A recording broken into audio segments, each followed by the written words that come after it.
مشکل حل ہر مراد پوری۔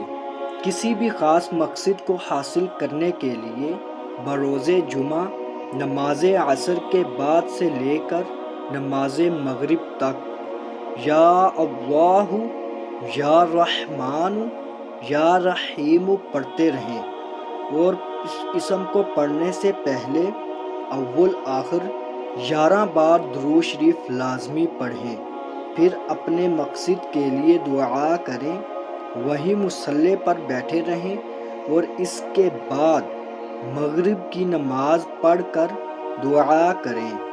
یہ عمل حصول مقصد تک ہر جمعہ کو کریں اور انشاءاللہ آپ کے تمام مقاصد حاصل ہو جائیں گے۔